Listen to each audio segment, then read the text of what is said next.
Hello students, welcome to Ramrane biology classes. आपका Ramrane biology classes में फिर से स्वागत है। स्टूडेंट्स, माई सेल्फ मदन लाल।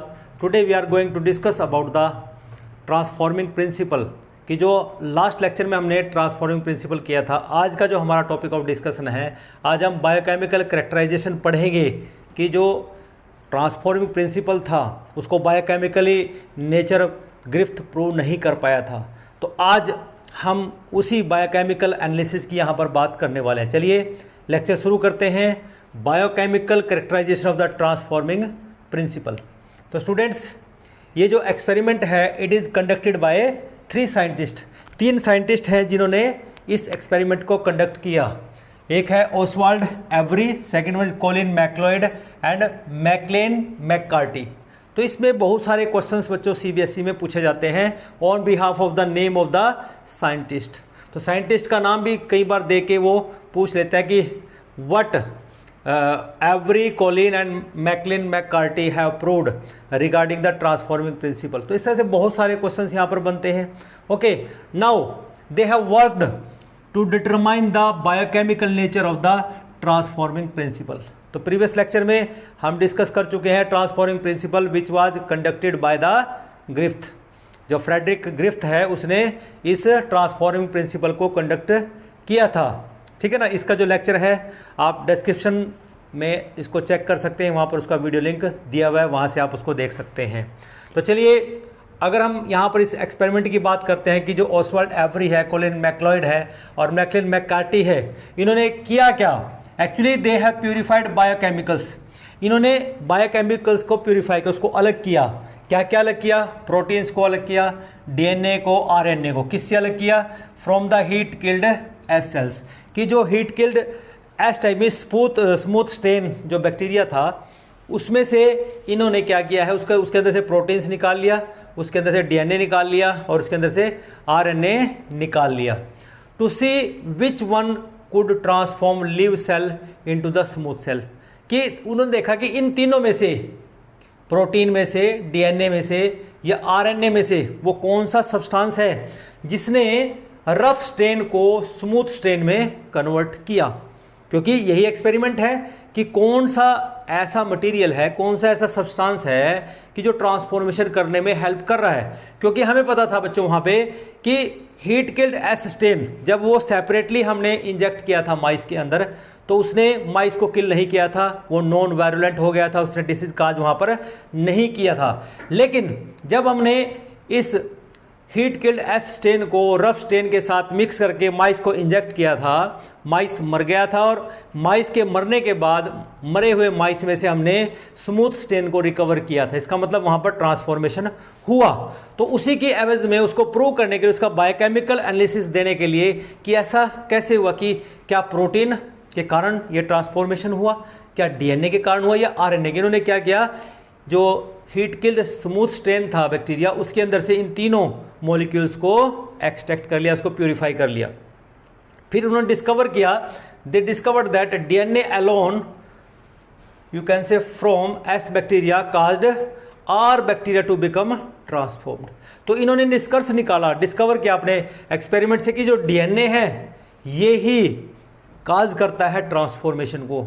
ठीक है ना। कैसे? इन्होंने क्या किया, कल्चर मीडिया लिया, कल्चर मीडिया के इन्होंने प्रोटीन डाल दिया, एस टाइप जो यहाँ पर प्यूरिफाई किया था वो इस मीडियम में डाल दिया। और ये आप देख रहे हैं कि ये रफ स्टेन दिखाई दे रहे हैं। तो नो चेंज विल अकर, कि कोई भी आर स्टेन बैक्टीरिया जो है वो स्मूथ स्टेन में कन्वर्ट नहीं हुआ, इसलिए यहाँ पर नो चेंज इज ऑब्जर्व्ड। तो इसका मतलब बच्चों यहाँ से होता है कि जो प्रोटीन है, protein is not the transforming substance, कि वो ट्रांसफॉर्मिंग सब्सटेंस नहीं है। सेकंड में देखिए कि कल्चर मीडियम में हमने क्या डाल दिया, आरएनए ऑफ एस टाइप में जो स्मूथ स्टेन था हमारा, जो हीट किल्ड स्मूथ स्टेन था, उसके अंदर से हमने जो आरएनए निकाला था वो इसमें डाल दिया। अभी भी आप देख रहे हैं कि सारे रफ स्टेन बैक्टीरिया, इसमें कोई भी ट्रांसफॉर्मेशन नहीं हुआ।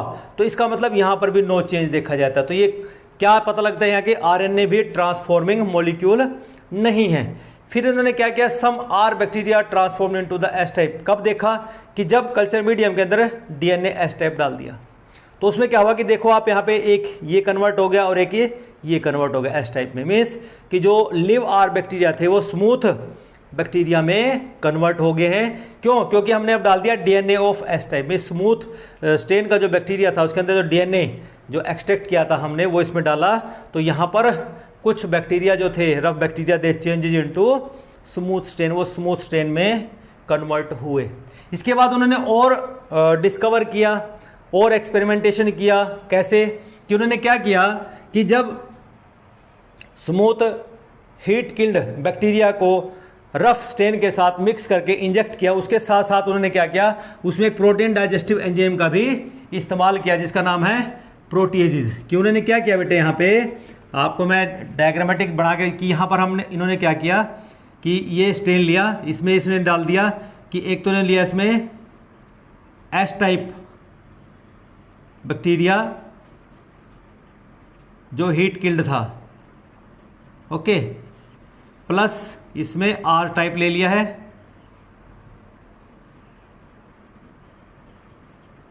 प्लस में यहां पर इन्होंने इसमें प्रोटीएज डाल दिया। क्या डाल दिया? प्रोटीएज। जब ये डाला इसके अंदर यहां पर और इसको करके देखा तो उन्होंने क्या देखा कि ट्रांसफॉर्मेशन डज नॉट चेंज, कि ट्रांसफॉर्मेशन कोई इफेक्ट नहीं हुआ। तो that means did not affect the transformation. तब भी क्या हुआ है कि जो आर बैक्टीरिया थे ये तब भी स्मूथ में कन्वर्ट हुए। तो ये क्या शो करता है कि प्रोटीओज डालने से क्या हुआ कि जो इसके अंदर प्रोटीन था एस बैक्टीरिया के अंदर वो डाइजेस्ट हो गया। तो ये क्या शो करता है कि protein is not the transforming substance. Similarly जब इन्होंने आरएनए डाइजेस्टिव एंजाइम डाला, ठीक है ना, अब यहां पर प्रोटीएज की जगह क्या डाल दिया? आरएनएज डाल दिया, मीन्स आरएनए को डाइजेस्ट करने वाला एंजाइम डाल दिया। तो अब इस हीट किल्ड बैक्टीरिया के अंदर जो आरएनए होगा वो आरएनए जो उसको डाइजेस्ट कर जाएगा, ठीक है ना। लेकिन जब ये आरएनए डाला तब भी ट्रांसफॉर्मेशन में कोई इफेक्ट नहीं हुआ। Means this addition of RNA digestive enzyme did not affect the transformation, तब भी ट्रांसफॉर्मेशन हुआ। ये शो करता है कि जो आरएनएज है वो भी एक ट्रांसफॉर्मिंग सब्सटेंस नहीं है। फिर इन्होंने लास्ट में क्या किया कि सपोज इन्होंने क्या किया, यहां पर डीएनएज डाला, इसकी जगह डीएनएज डाल दिया, और जब डीएनएज डाल के देखा तो अब क्या हुआ कि जो ट्रांसफॉर्मेशन था वो रुक गया, कि जो रफ स्टेन थे वो स्मूथ स्टेन में कन्वर्ट नहीं हुए। इसका मतलब क्या हुआ कि जब डीएनएज था, डीएनएज डालने से क्या हुआ कि डीएनए सारा डाइजेस्ट हो गया। अब उसके अंदर क्या बचा? सिर्फ प्रोटीन बचेगा और आरएनए बचेगा। और जब प्रोटीन और आरएनए बचेगा, हमने ऑलरेडी कह दिया है कि वो ट्रांसफॉर्मिंग सब्सटेंस नहीं है। तो यहां पर क्या हुआ तीसरे केस में, when DNA is digestive enzyme DNA is added did inhibit the transformation, और इससे क्या हुआ है? ट्रांसफॉर्मेशन रुक गई। इससे क्या कंक्लूजन निकला? तो उन्होंने कहा कि so that transforming substance was not the protein and RNA, ठीक है ना, डीएनए काज द ट्रांसफॉर्मेशन। ये कंक्लूजन निकला इस एक्सपेरिमेंट से कि जब हमने डीएनए डाला तो डीएनए डाइजेस्ट हो गया, तो लेकिन उससे क्या हुआ है? ट्रांसफॉर्मेशन रुक गया। It means that DNA cause the transformation. और एक कंक्लूजन यहां से निकलता है, वो कंक्लूजन क्या हुआ? The concluded that DNA is the genetic material. तो इन तीन साइंटिस्ट ने ये बहुत ही अच्छा एक्सपेरिमेंट किया और कंक्लूजन दिया कि DNA is the genetic material. लेकिन ये सारे बायोलॉजिस्ट को कन्विंस नहीं कर पाए, ठीक है ना। कईयों ने इनकी बात मानी और कईयों ने इनकी बात को नकार दिया, सिरे से नकार दिया, ठीक है ना। तो इस तरह से बच्चों यहाँ पर एक biochemical analysis was conducted by these three great scientist Oswald Avery, Colin MacLeod and Maclyn McCarty. लेकिन फिर भी यहाँ पर एक संशय बरकरार रहा कि जो डीएनए है वो जेनेटिक मटेरियल है या नहीं।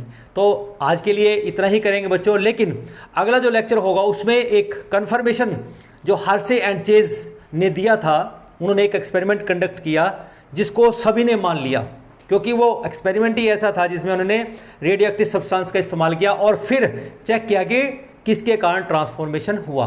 तो उस लेक्चर में हम ये सारी बातें डिस्कस करेंगे। Till then have a nice day, thank you.